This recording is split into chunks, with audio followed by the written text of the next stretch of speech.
Hey Madhu, welcome to the webinar.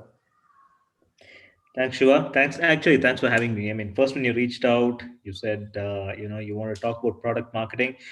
Believe it or not, it took me some time to get back to you. But honestly speaking, this is like therapy because product product marketers. One thing is you really want to speak to other product marketers. That's really Otherwise, you nice. really don't. Yeah. Otherwise, you really don't know if you're doing the right thing or not. Yeah, I know. I really appreciate you reaching back. I know you're a busy guy, and taking your time off on a weekday, it means a lot, and it's an honor to have you on the webinar as well. Thank you, Shiva.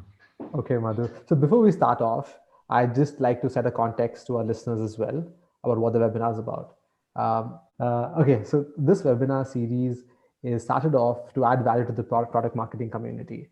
When I started off in product marketing a few years ago, it wasn't an easy transition. And what I realized in 2020 that hasn't changed. That the transition into product marketing and how to be successful is still very hazy. So my goal is to interview successful product marketers like yourself to understand what it took you to get into product marketing and how you climbed up the ladder. So this webinar series is for people who want to get into product marketing, who want to climb the product marketing ladder, and even for entrepreneurs or business heads who want to understand how product marketing can add value to their company or their product. So Madhu, to give our listeners a little more context about you, can you introduce yourself and what you do? Sure. So I'm Madhu. Currently, I'm leading product marketing at Freshworks for the product Fresh service.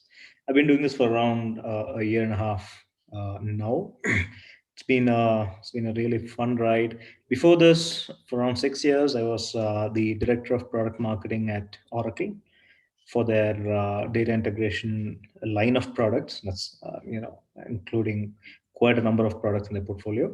And before that, I was with SAS Institute, the analytics company. I was doing product marketing towards the end there, so I became a senior product marketing manager towards the end of my stint. And before that, I had a various other roles that I donned, including pre-sales. I did a lot of solution, and technical architecture, stitching together a lot of tech for customers, big data analytics, data management, data warehousing, data science, and before that, I was with TCS. So I bounced around quite a bit, and even in that, my past 10 years, I've more or less spent in product marketing. But today, if you ask me, Shiva, what has been, again, the same, alluding to me that even though I spent my most time of my career in product marketing, that's the answer I'm unsure of.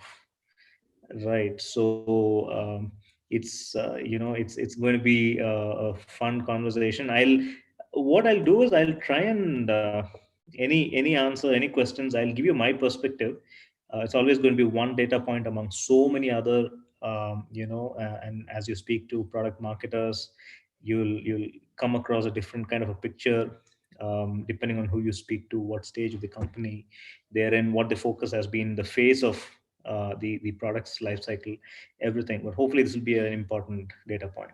Yeah, I think it's a very subjective definition, as you said, right? And this is the first question that I ask every guest on this webinar about how they define product marketing. And everybody seems to have their own definition, and every definition seems to be correct as well. So what's your take on this, Madhu?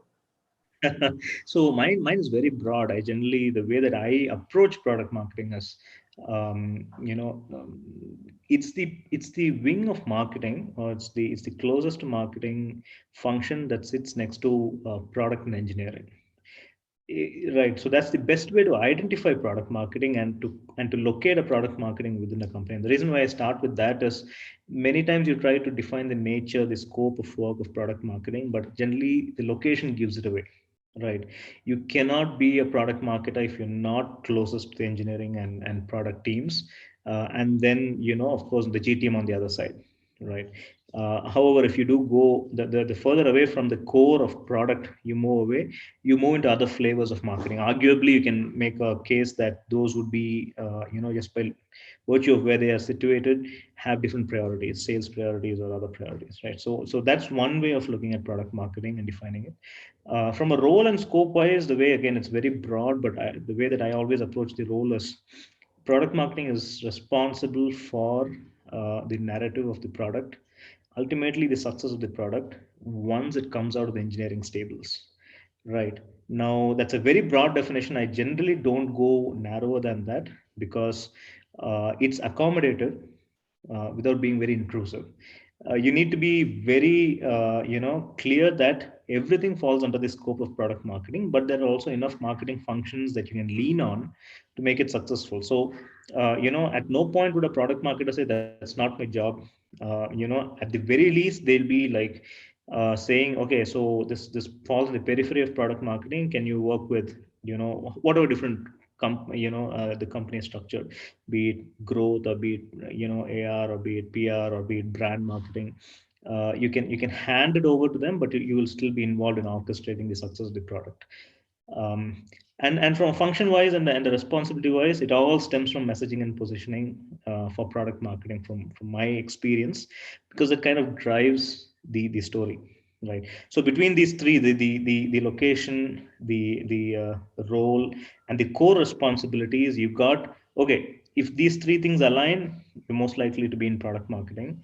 Okay. True product, objective product marketing, right? Anybody can claim to be product marketing, but this is what I generally look at to see. Okay, so even though whatever we are called, this probably is going to be product marketing. And if and the corollary is, no matter how much you label as product marketing, if you're not doing these three, then you're in an existential crisis where you're asking, I know you want to call us product marketing, but Yeah. honestly speaking, I don't think that's going to be the label that we are truly going to be held accountable for. Yeah, I think it makes sense. Uh, I think the definition you've given is all encompassing. And I think when you said responsible for the success of the product once it's out of the engineering, uh, it encompasses all kinds of tasks, right? That makes sense. Now, you worked in the US, you work in enterprise companies like Oracle, and now you're working in startups as well in India and Freshworks. So, how do you see product marketing change across companies of different regions and different stages?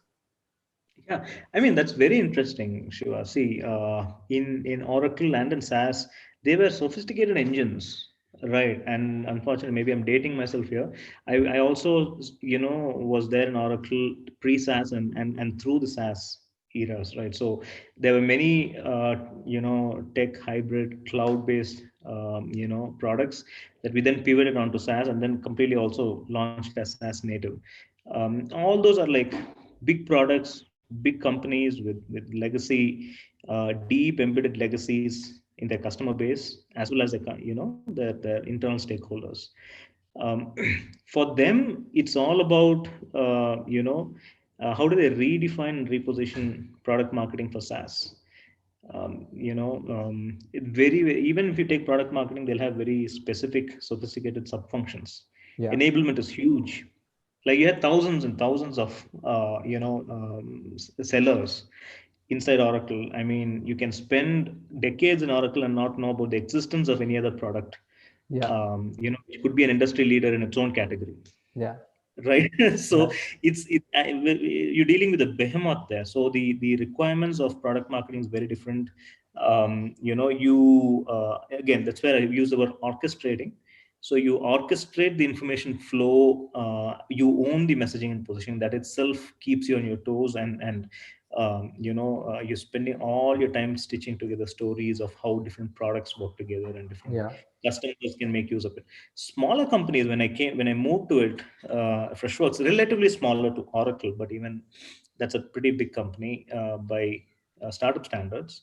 So in Freshworks and in other companies that I'm noticing in India, there's a heavy emphasis on the as much on demand generation, on growth, yeah, a lot more accountability there. So the huge flavor of digital marketing, inbound, what you would call outside of product marketing by my early definition. Right. Again, that's why I said I was very, you should not be in in a state where you're saying, "Oh, this is not product marketing. I won't do it." yeah, You're right. So there again, you own the messaging, positioning, the story, but then you're also doing a lot of other things. In fact, in some of the companies and the early ones. I know that people sit very closely in I2Ps with products, the product owners. They're sitting and doing demand gen campaigns. Very exciting stuff. In fact, I would argue that you need to have both these hats on Got it. to become a successful full stack product marketer. Got it. Not even I'm not even stepping into the you need to become what you need to become a full stack marketer, which is like imagine the breadth of capabilities that you'd Yeah. have to call yourself that without some fear Yes. inside you. Yeah. I think even if you're a full stack marketer today, in 3 months you're not going to be one because that's how fast marketing changes. Uh, Yes. and Uh, and so coming back, right, and you mentioned about Oracle, which is an enterprise and Freshworks. But what about regions and geographies, right? US versus India. Did you Hmm. find that in these different countries, product marketing is at a different level of maturity, or any other differences that you noticed? I mean, no matter where your geography is, your scale determines some of the priorities of what you do, and if you're going from seed to scale, no matter where the geography is, you're much closer to the revenue numbers. Yeah, Right. So, and revenue is driven by digital in a large portion. So, irrespective of whether you're in the US, you're in India, you would have that digital flavor to it, that branding flavor to it, in addition to the product marketing flavor to it. got it. The only thing I'd say is, in the US, there are SaaS companies at scale, operating at scale. India does not have that yet. We are getting there as a Yeah, function of which the product marketing in big SaaS companies are always going to be in the US. So you'll find a lot more product marketers not touching anything other than messaging and positioning enablement, yeah, analyst relations, PR, that those kind of ones. There'll be a lot more removed from the rest of the revenue numbers. yeah, So in fact, if you put on a different spin, you can say India is like a lot more producing in a position to produce a lot more full stack product marketers, got full it. stack marketers. I think the Yeah, challenge would be, do they see enough scale in SaaS companies purely because of the maturity of the market? I yeah, think we're getting there. I think we're getting there. After I returned, I was really pleasantly surprised at the kind of young talent that is out here compared to the seasoned ones that you have in the US. And depending on, again, this is switching, and if you're a leader, if you're a founder, the kind of talent you look for in India is going to be very different. The dynamics is very different. The hunger is very different. So there's a lot more coaching. There's a lot more herding in the right directions yeah. here in India. But the pace of innovation, risk taking, all those are. I think it's much better, in India than in the US. That, yeah, I think that makes sense, right? You summed it up pretty well when you said if you are in the US or if you're an enterprise company, your role's much more well defined because demand generation might be sort of carved out for another team, and you're responsible for positioning and sales enablement. But as you get lower in the stage of the company, you inevitably have to wear multiple hats. I think growth is something that, or growth metrics is something that a lot of product marketers have against their head. And I think it's also really important because I got into product marketing thinking it's in an enterprise, right? I thought this is Mm, where I sit in, but then when I really got into the role, I realized that expectations are much higher than that. So I mm, think that helped me really build myself in a more holistic way because it, because positioning and messaging and sales enablement, they're hard to track. They're not measurable metrics. Like how do you measure sales enablement? It'll probably be with pipeline generated or it'll be with some revenue attainment, but you're not tied to hard targets. But I feel like when you're tied to hard targets, you really think about if the positioning and messaging is right, because within a quarter or two you're seeing if the strategy that you laid out is working or not. Moving on, right? Let's say somebody started in product marketing and they want to climb up the proverbial product marketing ladder, right? What advice would you have for such people? And I wanted from an experiential standpoint, especially about what is that one skill that took you to where you are today. and how do you go about cultivating it? Sure, sure. I mean, that's a very tough question. But before I answer that, can I go back to your previous the answer that you gave to the previous one? Like you Yeah, said, sure. sales enablement is one of the toughest to track, right? I think personally, sales enablement is one of the easiest to track, and that's where people fall into the trap of how much stuff that they put out, content that they put out, is being consumed internally. I mean, there are so many enablement tools and platforms and everything. So the challenge comes, and this is where the art and science of product marketing mix, right? You will find tracking is one thing, but effectiveness is another thing. The challenge with product marketing, and I'm sure you'll run into this time and again, is how do you quantify it? And whatever you quantify, is it actually going to lead you to the holy grail of revenue generation? How do you tie that to product marketing? I know that field marketing or like campaigns or all those are slightly more metric driven, closer to your end goal. How do you know if a message or a position or something is on target? I mean, you Yeah. have different touch points that you can do it. Maybe we'll talk about it, but yeah, I think enablement. I just wanted to say it before it slipped my mind. Enablement is one of the few areas where people find it easy to track, but that's a lagging indicator, Yes. right? How would you You'll how would you only measure know it? How would you track it? enablement, is it? Yeah, how would you measure the success or a failure of a sales enablement effort? Yeah, I mean, I don't know. So a couple of things that we always keep tabs on is, of course, the consumption. Do you have content for the entire journey, and what the download rates are, what the usage rates are, um, what the feedback rating is.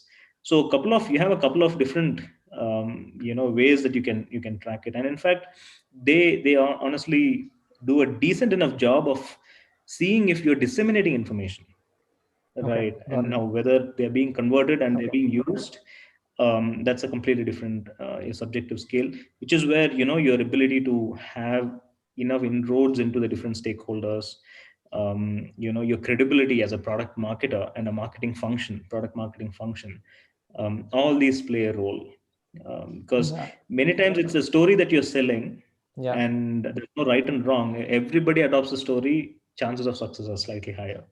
Okay. um, is how product marketing functions. Makes uh, sense. right. Yeah. So what's the one again, so this ties into your next question of what's a couple of or a key trait that you have.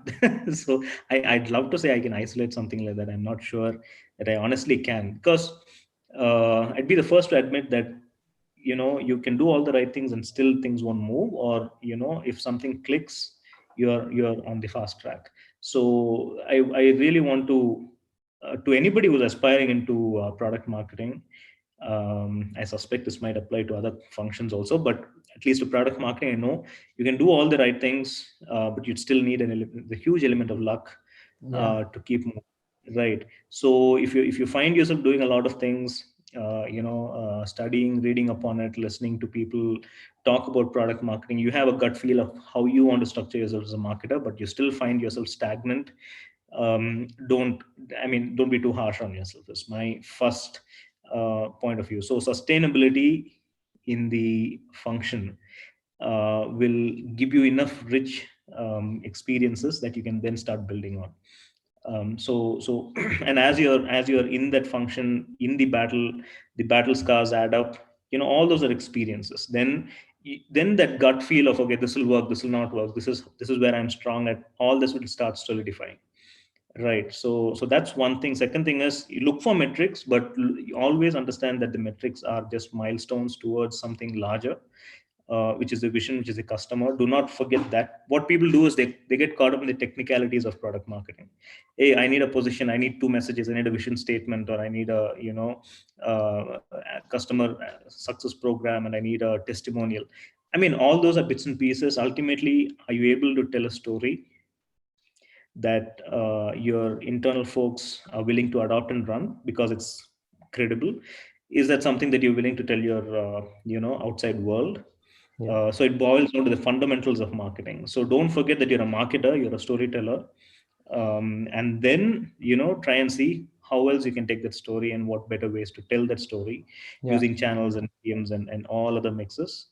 So that's those are two things that I would say: trust your gut, keep honing and looking for metrics, but don't be bound down by it. Use it as your speedometer, as you're supposed to, and then keep at it. got it. Keep honing the skills. I think those are three things. Again, as I said, never ever discount any other tools or angles of product marketing that can be thrown at you. All of this will add up Yeah, to success. I think that's how you should, yeah, that's how you should be looking at it. That's how it's worked for me. Anybody who tells you there's a silver bullet to product marketing success, yeah, I think they'd be really lucky if to get there where with just one uh, bullet. Yeah. yeah, it's that won't work is my feeling. Yeah, that makes a lot of sense. I think upskilling is something that it should be second nature to marketers, because people don't tell you how rapidly this field changes, right? Like I've been working for the past 7 years, so I still have it fresh in my memory when I was taking decisions whether it's engineering or should I get into biology and then go on to become a doctor. And every time there's this misconception in India that doctors are the only ones who need to keep studying. And Mm. I don't know if your parents ever mentioned this to you, but my parents always did, and my relatives did, and my friends did. And they said, hey, if you want to become a doctor, just know, like, brace yourself for a career long of studying. And nobody ever told me that this is applicable to other fields as well. And I'm here scratching my head because I'm studying as much as my doctor friends as well, right? I'm not doing degrees after degrees, but I'm picking up quite a lot of books, and I'm listening to a lot of podcasts and webinars as well. So yeah, that's evergreen advice. But just to be fair to doctors, I don't know if they would agree with it because the criticality of what a doctor is, goes through and his knowledge is right. See, that's where, and that is another thing that you got to combat as a product marketer. Uh, Product marketing is something that is looks extremely easy if you're outside product marketing. Okay, and it Yeah, looks very tough once you're inside product marketing, right? So, which is why you'll find product market, which is why I said it's therapy in many cases for people to hear other product marketers speak. If you're a founder, if you're a product manager, you all have ideas. Product marketing is something that seems very, hey, this is not rocket science. I mean, why can't we tell a better story? Why can't you tell it this way? But the as and when you spend time in product marketing, you realize you only have a certain amount of pivots or stories that you need to say. I mean, can you tell 1,000 stories? Yes, but you're trying to tell 1,000 stories at scale. As if you're a salesperson, you're a mini product marketer in that you can pitch and position your product to that one customer many different ways. But if you're a product marketer, you are the salesperson for the company, right? You can't keep changing your story too much. true. It'll result in bad consistency. Hey, didn't you tell me something else 5 months back? Why are you telling me this now? I lose credibility. It risks adoption. All those kind of things. The assets become out of date very soon. You don't know what your company stands for. You don't know what your product stands for. If your product stands for many things, what's the one thing that you wanted to really lead with? Those kind of things grow with consistency. So yeah, I think the doctor thing and the this thing, people don't challenge doctors because it's very specialist. Unfortunately, product marketing seems very non-specialist to non-product marketers, and you, to be a good product marketer, you need to understand that everybody has a right to opine on it. In fact, some of them come with brilliant ideas. Your job is to make sure that you collect it, internalize it, and then keep baking it into yours. And as you say, every podcast I listen to, or every good book you read, every understanding of human behavior, you need to like really bake it into your strategy and Yeah. your own resume as a product marketer. Yeah, that's really good advice. So, would you have any best practices around messaging and positioning itself? Uh, it could be what's worked for you in the past, and probably where a lot of product marketers falter. And the reason I'm asking this question is because you're working for Freshworks and you work with Oracle. Each of these companies have hundreds of like Oracle has hundreds of product lines. and Freshworks seems to be getting there with new launches every alternate week. I'm just exaggerating, but how do you ensure that the messaging is consistent across Freshworks and then Fresh Service? Uh, any advice on that, Madhu? Sure, sure. I mean, of course, I'm here while I work for Freshworks, and I work for Oracle. I'm here in my personal capacity, so I'll definitely give my opinion on it, not necessarily the official state or stance of how these are approached. Messaging position is key, Shiva. Like if you're going into a product marketing role or a function, depending on if you're an IC or individual contributor or a leader, make sure that you're paranoid about messaging and positioning, right? um, what you need to do is figure out what the story is for the feature, the function, the company, the product, and that should hold good for a good amount of time. So typically a 2 to 3 year window. Okay, that's the time horizon that you're looking at. Anything Got it. shorter than that is the roadmap. Okay. Okay, Yeah. so if you're going to say my message ends at where my roadmap ends, that's a very short term message, right? Even if it's a fast changing category, okay, within that category, your message should be should hold good for 2 to 3 years. So a message or a position should be something that's very aspirational, right? So, and it should be broad enough to accommodate changes in how you approach and operationalize that position in your product, right? So that's the way that you should be looking at it.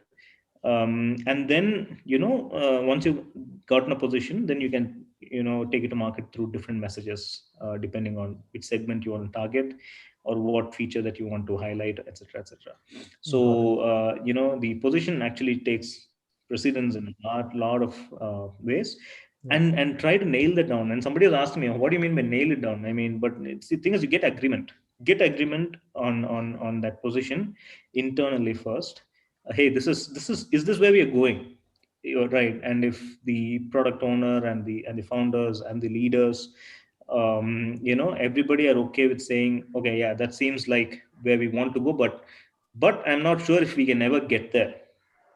Okay, that should be a critical element of positioning. Got A it. positioning shouldn't be like, oh yeah, that's the one. Like if that's the tone that you are getting, it means the position is not Ambitious aggressive enough. enough, Okay. Yeah. ambitious. Yeah. Yes, you should always be in a position where the everybody who looks at it and who's supposed to execute it goes and says, you know what, that's yeah, but I don't know if we'll get there. Yeah. That is your position, right? And that's what customers respond to, right? So which invariably takes you to, okay, so you cooked up your position message within the company. Now how do you test it? Right, you bring together your customer advisory boards, which are basically a cohort of customers, and pick and choose or run a couple of ones. You'll have an existing install base, but they'll be skewed towards one or the other scale or size or geography or vertical. I mean, run it by them so that you know how your current install base responds to your message and position. Bring in aspirational customers. They might not be your customers, but that's the kind of customers that you want to go after. Try to bring them and run it by them, and Got it. Yeah. they'll tell you if they'll, firstly, if it resonates with them.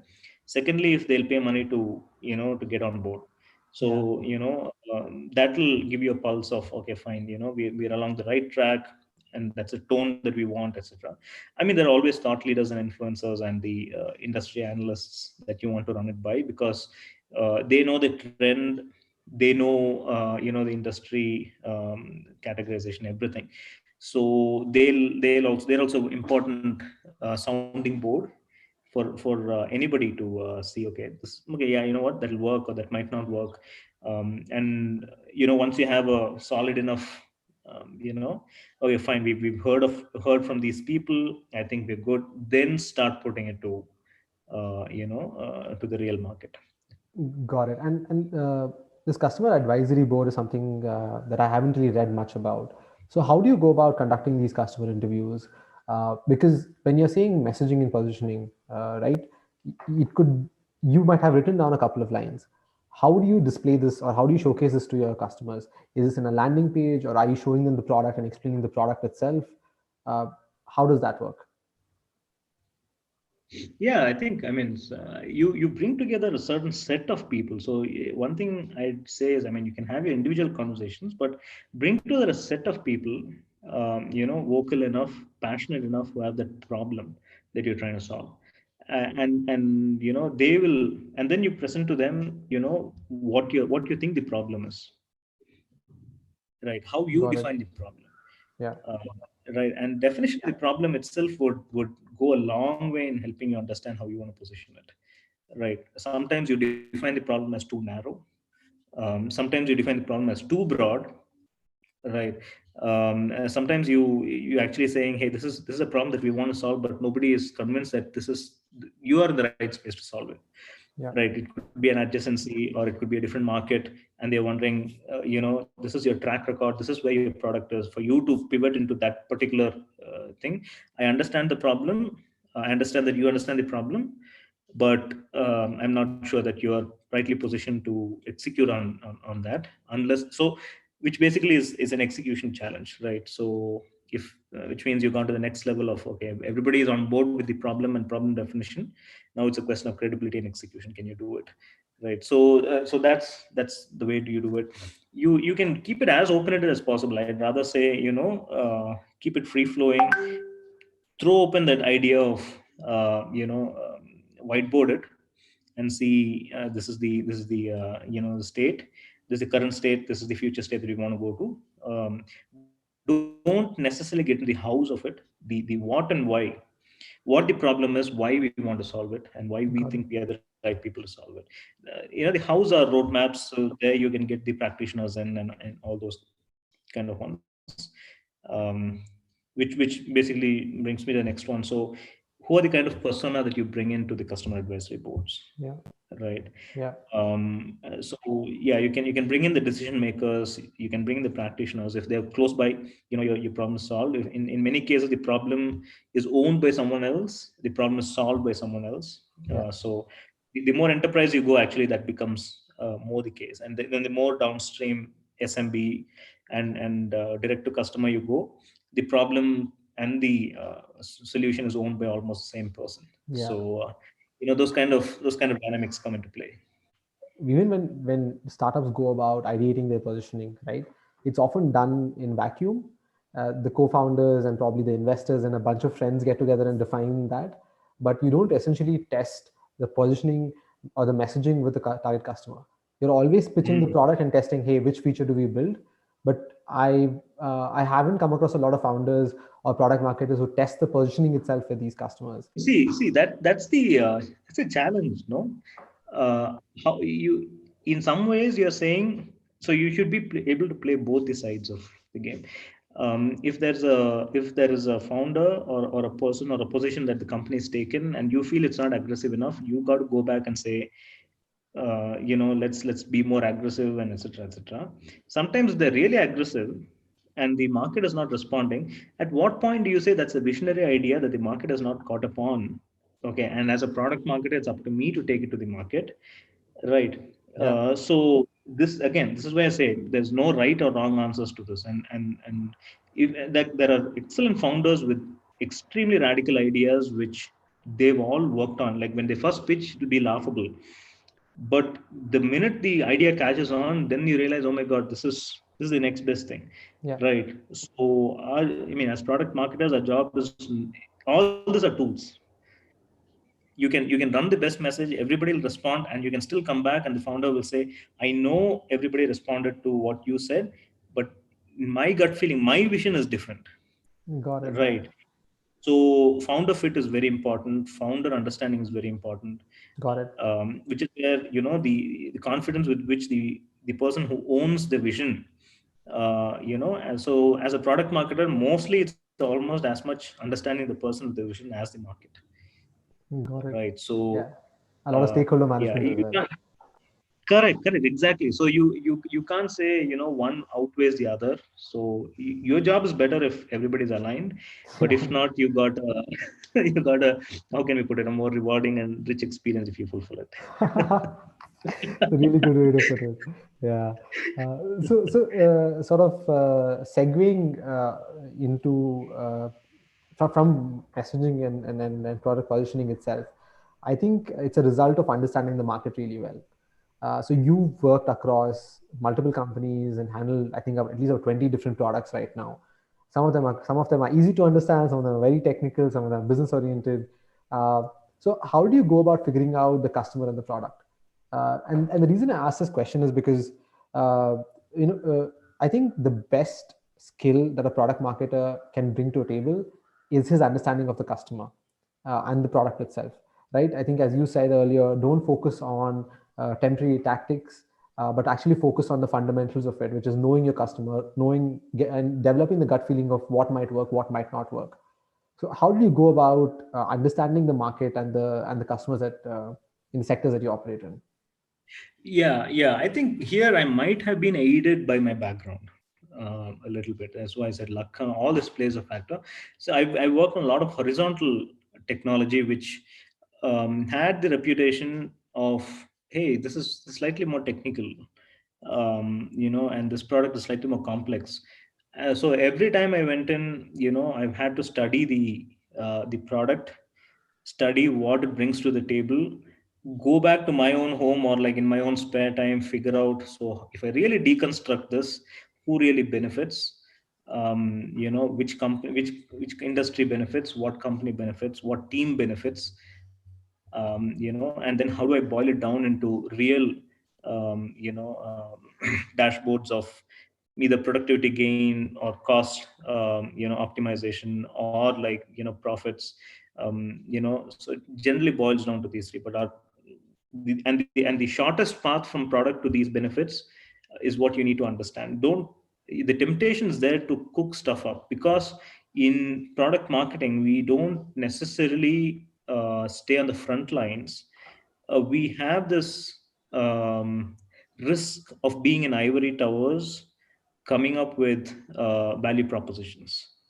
Yeah, Right. And that's where, a stint in sales, a stint in customer success or support would do wonders to your, rigor with which you test a value proposition, because you need to really understand that. And again, read up on this. I mean, all this is interconnected. Like today in SaaS, nobody, I mean, again, that's why I said I come from a background of big data, AI, analytics, and I ended up in SaaS management or service management, and then going on. But if I go and talk to a IT person or an IT leader or a C-level business leader, it's all interconnected for them. yeah, How do their end customers benefit, right? Or how do their internal stakeholders benefit? And you cannot isolate and say my tech will do this, I don't know what other tech that you're using, and be blind to that. Because what probably people are taking analytic data from your own whatever you're selling. The landscape is, the more these dependencies come into play. So you have to be a technologist in SaaS. That's number one. You cannot say I don't understand what something else is doing. No matter how technical something some other product is, you should be able to get at least the guiding principles of why that is essential, and keep reading and understanding that, and come to your own understanding of what your product is. It might not be the same semantics and syntax that a developer would use. It would got it. not be the same level of depth that a solution consultant would use, right? But in principle, when you're pitching the value, you should be all in sync, right? So don't be afraid of making the mistake of, hey, I think this is what the product does, and go and speak to a real expert, and they'll call you out on where your blind spots are. So you come back and say, oh man, I really missed that.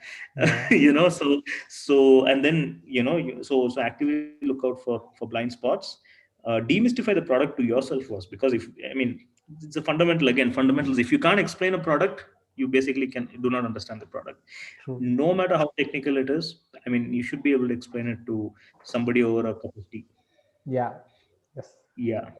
that's S- that's the way he's looking at it. Well, I think, as you said, don't look at it from a silo. Again, look at how the customer views it. Uh, But coming back, how do you go about identifying that this is the space that the customer operates in?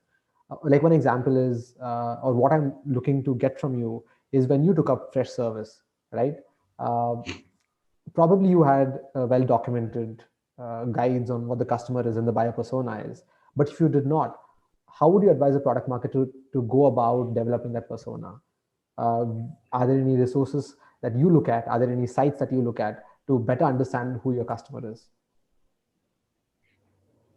Yeah, I think I came in fresh, so I always never be afraid to ask the people who are already in there Okay, about their experiences, their notions, and understanding of how they define the problem. That's why I said the initial problem definition itself would be a big exercise to do, and you should do it with like intellectual integrity, okay, right?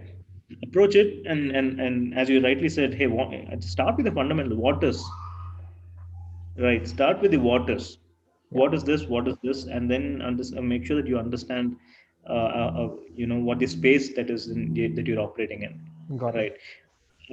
And then you take a look at competition is a huge way of understanding how it's currently being positioned. Yeah, Right. You don't necessarily have to go competitor positioning, though that's a pretty valid tactic if you're looking at cracking a commoditized market.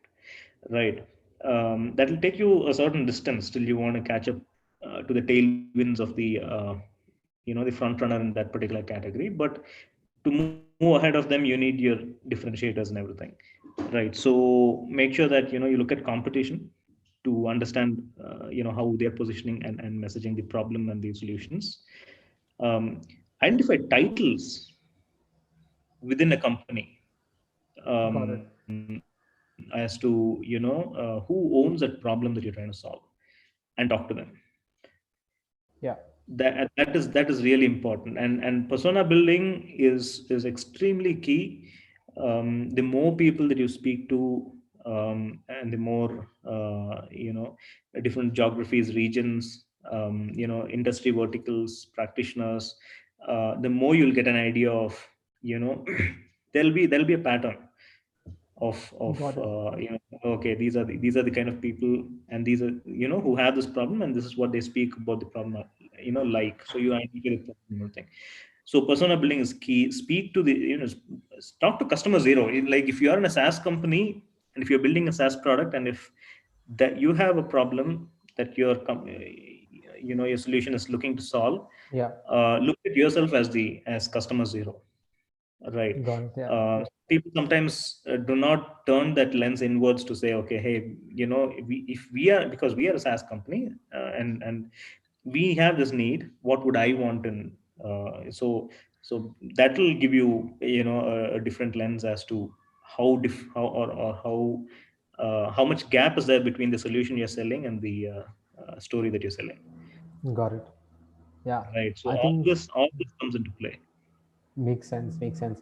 So this is something that I have done, and I've seen. I stumbled upon this tactic of understanding a market better, is a thorough competitive analysis, Yeah. and there's nothing. I think it's a good crash course.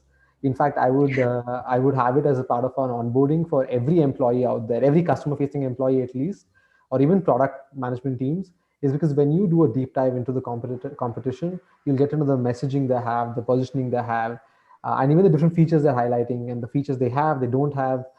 So that's a really good way to get up to speed. And there's some good websites as well, like G2 Crowd, Gartner. They have a lot of free resources where you can read up.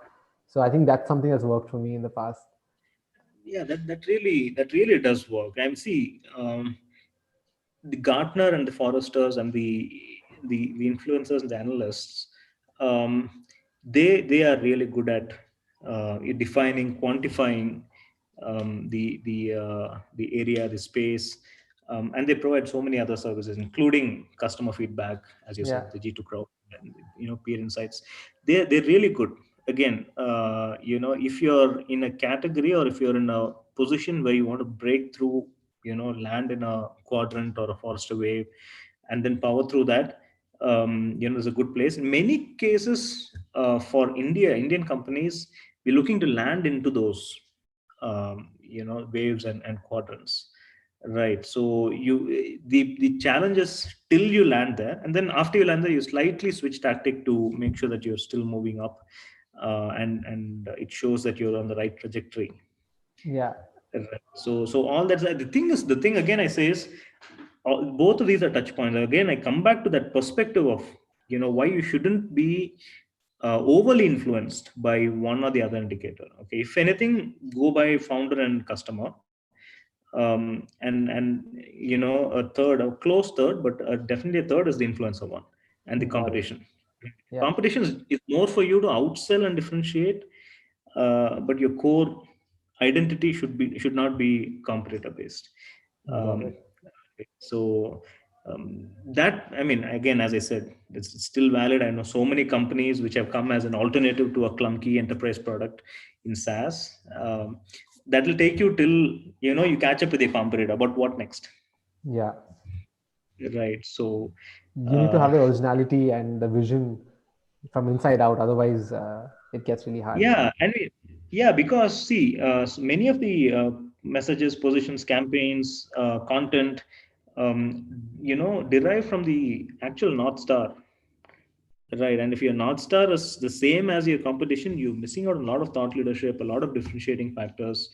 Yeah, There you'll miss, right? You can execute better, but the direction that you're moving in, the vision that you're painting would still be outshined by your competitor, right? Or shared by your competitor at best. yeah, that So that makes it's sense. not the most efficient way of doing it. Yeah, I think it's very important to have an Yeah. opinion as a product marketer and as a company as well, because often we end up copying tactics from other companies or messaging from other companies, and there's I think right now software itself is a crowded market, right?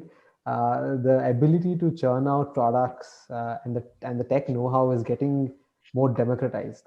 Uh, Yeah. I can't even imagine how many CRMs are out there. Yeah, the other thing is, I mean, on a lighter note, marketers look at other marketers. So, a customer does not necessarily make too fine-grained decisions, right? Marketers look at other marketers, as you said. A marketer in a company will look at the marketing in another company. There, you're comparing. While you're comparing apples to apples, the focal point should be customer. Got it. Yeah. Right. Oh, they've done this one, they've done that one. Yes, sure. I mean, take a look at it to keep abreast of the game, but your relentless focus should be on customer and customer experience, and that narrative, right? The more you come back to that, the more you'll realize that you're gaining ground on someone else. If you get distracted by, hey, the industry is doing this, the company, those would actually product marketing is actually one of the functions in marketing which has limited resources. You Yeah. really want to know where you do not want to spend time on too much. Yeah. Right. Yeah. So do even if you're doing a limited number of initiatives, make sure that that goes a long way, because you cannot really afford to run after wild goose chases in product marketing. Makes sense. I think that uh, getting the prioritization right across multiple teams and then informing and educating them about what you've chosen is important. It's because I realize that product marketing, because it's not so well defined, it tends to be a collection point of all the tasks that the product wants to work on but don't have resources, the marketing wants to work on, and sales is always hammering you with new requests for decks and brochures. So aligning everybody and educating them about what product marketing is and saying, hey, this is the business objective, this is what I'm working on, and hence these are the tactics that I'm focusing on. And because of this, I might not be able to pick up a deck that might come because these are the main priority items. So that's really important. Uh, cool. So Yeah. yeah, yeah, moving on to stakeholder management, right? Because we're talking about it, and now, how would you ensure that product marketing has a seat at the table during strategy discussions, not just the execution of these different positioning and messaging or tactics? Is there anything that you've done that you can share? Yes, I mean, it depends on what you call strategy, also, first thing. So, no, in many cases, yeah, if you're tied at the hip with product, your product should be a good mouthpiece for, wherever the product function is represented, right? So, if you're talking about a certain change in direction of the product or a market or an adjacency. You, depending on again what message position that you've driven and how strong a position you hold, how differentiated a position you hold, you would be brought into the table to make sure that these are things that need to be vetted again by cabs or by analysts or whatever it is before they come down into execution mode. So best thing is a proven track record of, hey, this is how we should do it, so that the next time they do it, they come back to or the value that you provided in the first round, right? So that's definitely one way of of always doing it, and the right way of doing it actually, in fact, right? The second thing is again, operational wise, marketing, product marketing would be in the thick of things, but all of this again stems from the strategy, the story that product marketing gives.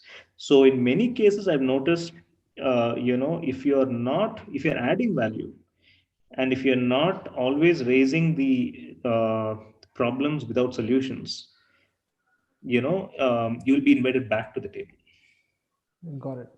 Right? So it's very important as product marketers to not always chase after the right solution so much as the best solution, which might not be the correct one, but would be the most successful one. Got it. Okay.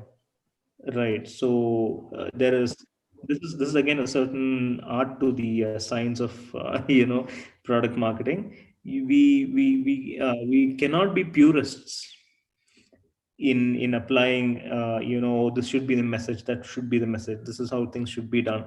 And as you said, there'll be so many pressures coming in. Sales would have and because they're incentivized a certain way, they'll have a lot more shorter goals, problems, challenges. I don't have this feature, my pricing is wrong, we are not represented here, whereas product has much longer horizons. They're like, hey, that product has already reached that particular Yeah. use case, or so how do we get there? And if we get there, what do we say to the customer commits that we're going to have? So do not even engage with certain kind of competition, but there's heads down executing on product and product vision and roadmap. Sales is heads down winning that particular deal in the pipeline and conversion, everything. So if you have a product marketer's lens, you look ahead and say, hey, pipeline should attract only the right kind of people. Yeah. So qualification questions become very important, conversion becomes very important. Your set of assets, your bill of materials, around 80% of what you would encounter needs to be populated with high quality content. Again, white holding per deal, is a state that we'll want to get into only after you covered all this. Otherwise, you'll Right. spend too much time on that. And sales in good faith would keep asking for more, because that's a job. I mean, they need to sell. Yeah. They need to sell, Listen, yeah. and they need everything they need to sell. Right. So the stakeholder management is key in this particular case. You have enablement, Yeah. you have sales, and enablement is another interesting where if things don't work, it's blamed on enablement, because I mean, if you're in a SaaS or a technical product, because um, I mean, it's an easy soft target, and it could be a right one also, but it's always an easy soft target. I didn't know, how to sell. I didn't know what to sell. I Yeah. didn't have the tools. Yeah. I mean, I couldn't do it. Right. So enablement is the, but the irony is, in a company, sales should not be sitting down and studying. They should be selling. Yeah. So True. then how do you balance? Yeah, how do you balance it? You ask any sales leader, they'll say, I don't want you spending time in front of the screen. I want you in front of the customer. True. Yeah. And whereas as a product marketer, we're giving them tons of content and saying, if you go through this, you will sell Yes. extremely well. But that go through this would be like the A 50-page document. disclaimer, or yeah, the terms and license condition of Apple or something. It's really, like, so big. So you need to Yeah. make sure that consumability and consumption is a key part of enablement. So there's a lot of challenges, Yeah. which always keeps it interesting. I think I learned it the hard way because at some of my previous organizations, I love preparing documents, and I'm like, the more the detail, the better. And Yeah, it ended up that the sales team had a lot of trouble consuming it because it is just way too big. And yeah. but how have you solved it? I'm just curious. Like, how do you balance it between detailed but still consumable? How do you do that? No, divide them into personas. Internal personas are the same thing. So you have sales persona, you have pre-sales persona, you have solution. So identify, who needs what level of detail. Got it. A salesperson only wants the positioning, the story, and the tools and tips and tricks. Yeah, Right. You're not going to tell them the deep dive details of a product or a solution or a industry or anything. got it. Honestly speaking, not to say that there are not salespeople who will come down to this level and expand it. They do, but in general, apply the principle that for a salesperson, it needs to be short, snappy, selling Yeah, selling and story. What are the differences? Even the differences shouldn't be like tech differences, that thing, this thing, right? You need at the very high level, hey, we are faster, we are stronger, or we have more, the one liner. yeah, And got then it. make sure that if you have a different way of branding that internally. If you're a seller, go here. If you're a pre-seller, who are generally the people who wants the details of things, right? Yeah, Pre-seller, pre-sales or support, right? You go deeper, and there, where this window stops, that one starts. Right. So you start with the features, the compatibility, the value props, the integrations, whatever it is that you want to go down, yeah, and go as deep as you need. Again, break it up so that even though you're going into detail, it's still consumable in chunks. yeah, Break it up, and then house them completely separately, and keep pointing that out. Again, this is the best way you can compartmentalize, breadth is depth. got if it. if firstly you combine them in the same asset, or you house them similarly without clear differentiation, it generally confuses everybody, and Yeah, you're not serving anybody, in house. So make sure that, I mean, this is a good principle to follow, not and this generally works if you do it yes. right. Yeah, I think the secret here is making consumable content for different personas. I think as product marketers, we are so hell bent on the customer personas that we forget that internal personas need to be handled as well. And I think yeah, it becomes very important as you start scaling because the teams become more sophisticated. There are more layers that are coming before and after sales. And having a document and on a knowledge base that they can search for is really important. So yeah, I think Yeah. it's back to basics advice, but you've been using it in such a nice way that it makes it very effective. Okay, Yeah, yeah. so as we wind Thanks. down the webinar, last couple of questions. Uh, so Freshworks, right? You guys have seen the massive success. You guys are the poster boys of SaaS in India. Especially from a product marketing standpoint, could you please shed light on how you guys went about building the product marketing function? It could be how you set up the procedures or the processes, hiring, and even ramping up the new hires that you have. Uh, yeah. Yeah, okay, sure. Again, as I said, I'll remind you once again that I'm here not in official capacity. So this is Yes. Yes. just me, how I build the team, and Yeah. I'd be glad to share. Yeah. And it's very representative of how we went about it. I inherited a good team, and I think that's very important to acknowledge. Right, it's a small team that I inherited, but it was a really good team. Identify the strengths. I mean, product marketing is one of those areas which is unlike engineering or like sales, where you still can know the last mile of individual working on it. Right, even in a very large company, you would still know you should know your product marketer by name if you're in product marketing. You cannot say, oh, I don't know that person XYZ. So you need to really know what the composition of the team is. If you're a leader, I do not think there's a compromise on that. Yeah. Engineering, sales can all work on aggregates, on headcounts, on regions. But as a product marketer, you need to know exactly the individual, the skill set needed. If you do not know that, you will not have the last mile connect of how the team executes. Identify that and make sure that whoever you're bringing in, because each person has a very large a contributing factor to success in product marketing. Understand the people that you're bringing in. Team culture is extremely important, And then divide the stakeholders. This is something that I've not seen many people do, but it's fast catching on. Divide stakeholders, internal stakeholders, external stakeholders, and try not to put a product marketer to solve more than one primary stakeholder. Okay. Right. Basically, that would devolve down to, if you're doing enablement, only do enablement. Don't do roadmap. Don't do launches. Don't do that thing. This thing. Don't do tech writing. Don't do UX writing. Don't do demos. A lot of other things. Right.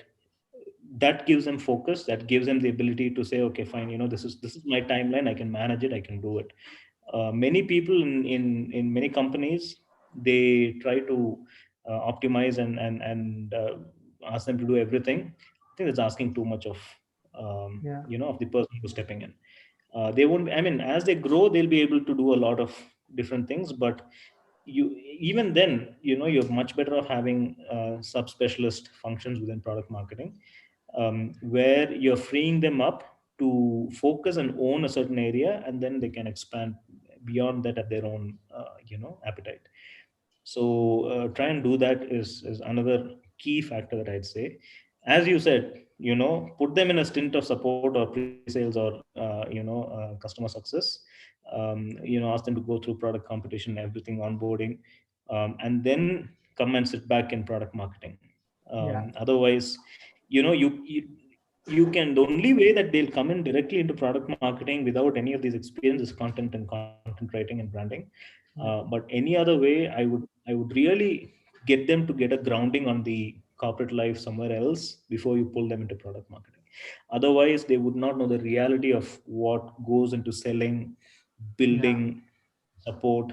And you will find 5 or 6 years old experienced product marketers who have been in the sheltered world. I use this very consciously, because you don't have direct, like, high pressure work is frontline work.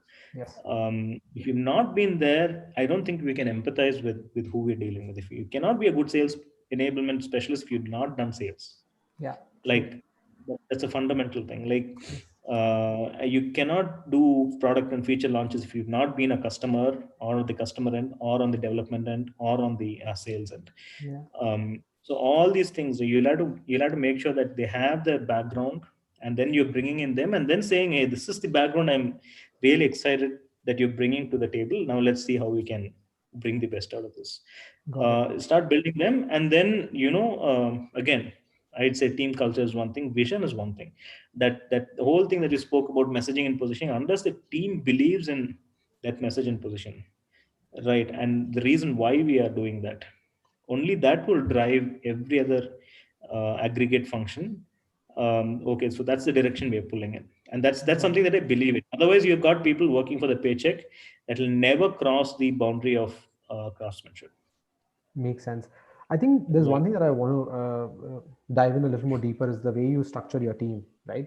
You mentioned, or the way you recommended that you structure the team is that you have a product marketer working on sales enablement and another one probably on competitive analysis, another one probably responsible for the landing pages. Uh, do you have these people work across different product lines as well, or is it sales enablement for this particular product and that's about it? Yeah. So yeah, generally it's product wise that we'd be looking at, right? In any company, that's how they'd be looking at. Yeah. They need to understand the product. So metrics of product and function. If it's a Got it. multi-product company, like, you've got one product and one function. If it's, or like, a set of products and one function.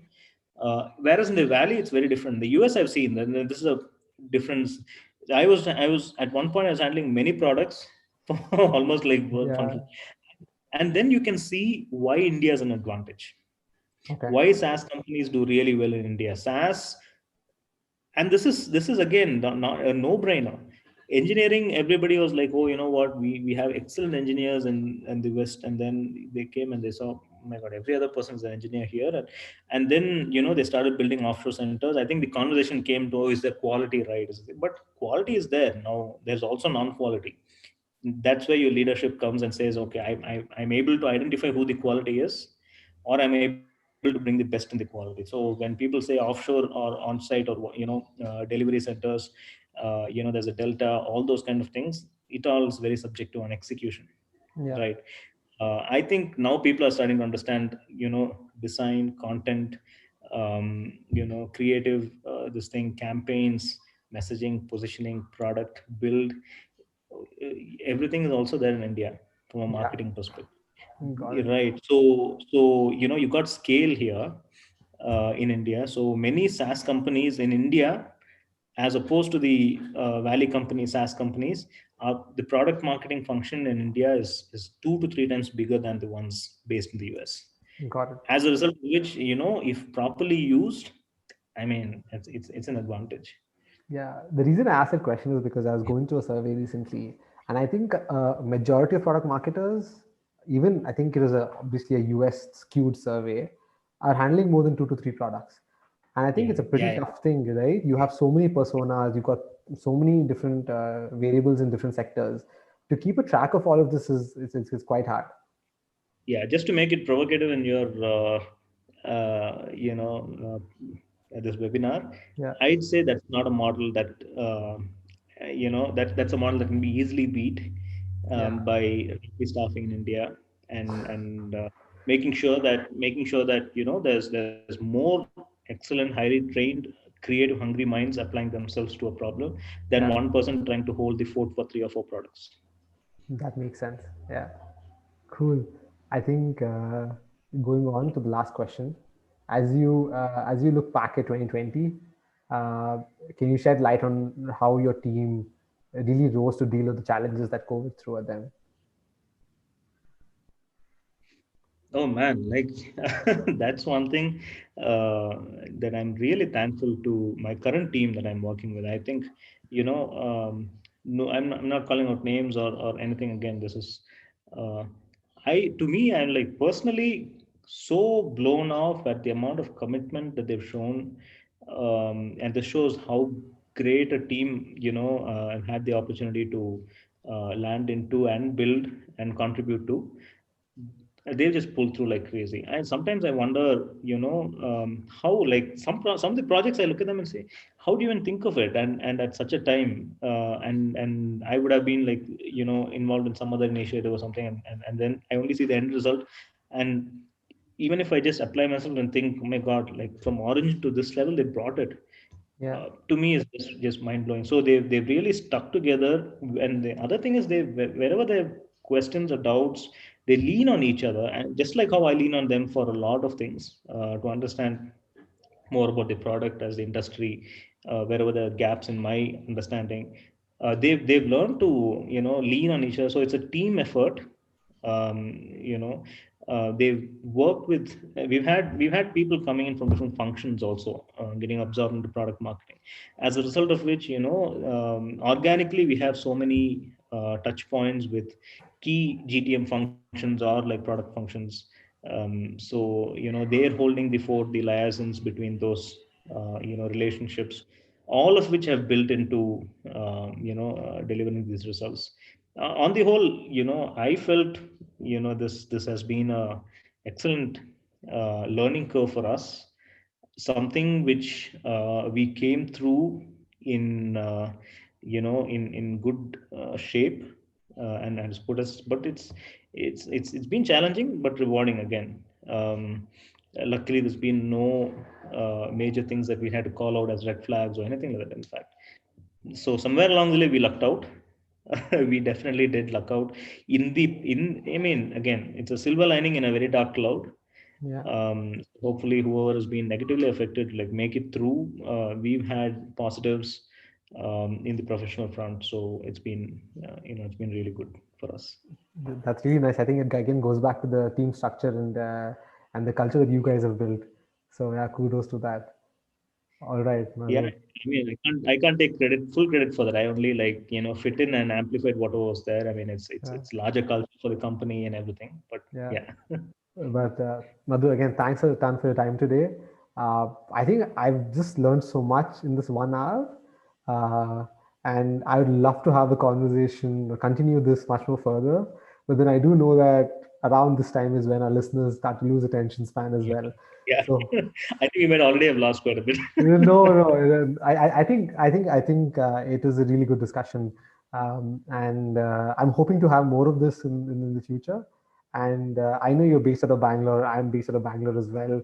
So if you can ever catch up for coffee after the pandemic is over, that will be lovely. Yeah, same here, same here. I'd love to. Thanks for having me on this and letting me speak. I know that spoke. I mean, we both spoke for an hour. Yeah, I understand that many of these are just stances that, depending on the context, would change. yeah, But these are good starting points. yeah, But yeah, you're doing a great job in bringing this together, Shiva. So for me, product marketing is something that the more people shine a light on and give their interpretations, I think it'll evolve into the strategic function that it is. yeah, From the mostly misunderstood yeah. starting points of I of think it's where. on all of us to create that education about product marketing is in the Indian ecosystem. It's just to ensure that that when you have these misunderstanding of a certain function, you end up throwing KPIs and tasks at people that are not meant to handle these KPIs and tasks. And I think we end up, as you said, the right thing is to take up this task. And sometimes you succeed and sometimes you don't, but it does put a lot of pressure on you. So one of the things that I want to do is I'm hoping that some founders they listen to this webinar before they go and make their first product marketing hire, and really understand how the function adds value. Because I think if you have misplaced expectations, it's just a recipe for disaster ultimately. Yep. Thank you, Madhu. True, true, true.